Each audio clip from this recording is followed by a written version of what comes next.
చేపట్టిన పనులన్నీ విజయవంతం కావాలని కోరుకునేవారు తప్పకుండా సఫల ఏకాదశి వ్రతాన్ని ఆచరించాలని శాస్త్రం చెబుతుంది.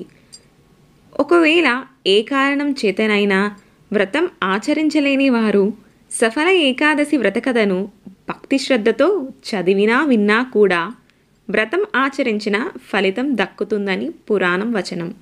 సఫల ఏకాదశి వ్రత మహత్యాన్ని పరమశివుడు స్వయంగా పార్వతీమాతకి చెప్పినట్టు పద్మపురాణం ద్వారా తెలుస్తుంది. సఫల ఏకాదశి వ్రతం ఆచరించిన వారు వ్రతకథను కూడా చదువుకొని అక్షింతలు శిరసున వేసుకుంటే వ్రతం సంపూర్ణమైన వ్రత ఫలితం పూర్తిగా దక్కుతుంది. అందుకే ఇప్పుడు వ్రతకథను తెలుసుకుందాం. శ్రీకృష్ణుడు పాండవులకు చెప్పిన కథ.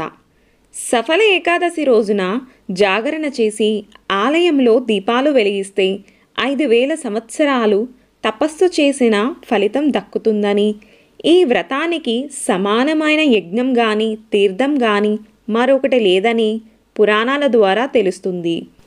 సఫల ఏకాదశి విశిష్టతను చాటి చెప్పే కథను కూడా శ్రీకృష్ణుడు పాండవులకు చెప్పినట్టుగా పురాణాలు చెబుతున్నాయి. పూర్వం చంపావతి రాజ్యమున మాహిష్మతుడు అనే రాజు పాలించేవాడు. అతనికి లుంబుకుడు అనే కుమారుడు ఉండేవాడు. లుంబుకుడు చెడు సావాసాలతో దుష్టబుద్ధితో అధర్మ మార్గములో జీవిస్తూ ఉండేవాడు.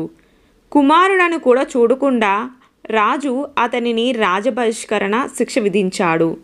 లుంబుకుడు అడవుల పాలై ఆహారము దొరక్క తన పరిస్థితికి పశ్చాత్తాపపడుతూ మర్రి చెట్టు వద్ద రాత్రంతా గడిపి ఏమీ తినకుండా చింతిస్తూ స్పృహ తప్పి పడిపోయాడు. లుంబుకుడు ఆహారం లేకుండా గడిపి స్పృహ తప్పి పడిపోయిన రోజు అనుకోకుండా సఫల ఏకాదశి అయినది. ఏకాదశి రోజున ఏ ఆహారం లభించక ఆ ప్రయత్నంగా ఉపవాసం పాటించడం వలన శ్రీహరి ప్రత్యక్షమై లుంబుకునికి రాజ్యాన్ని ప్రసాదించినట్టు పురాణాలు చెబుతున్నాయి. అటు తర్వాత లుంబుకుడు ధర్మ మార్గంలో సుపరిపాలన చేసి మరణంతరం వైకుంఠానికి చేరుకున్నాడు. పాండవులు అరణ్యవాసం చేసే సమయంలో ఈ కథను శ్రీకృష్ణుడు పాండవులకు చెప్పి వారి చేత ఈ వ్రతాన్ని ఆచరింపజేసి వారు చేపట్టిన పనులన్నీ సఫలం అయ్యేలా చేశాడని మహాభారతంలో వివరించారు. అందుకే తెలిసగాని తెలియక గాని సఫల ఏకాదశి వ్రతాన్ని ఆచరిస్తే కార్య సాఫల్యత ఐశ్వర్యాలు కలుగుతాయని, అంతమున వైకుంఠ ప్రాప్తి పొందుతారని శ్రీకృష్ణుడు పాండవులకు తెలియజేసినట్టు పురాణాలు చెబుతున్నాయి.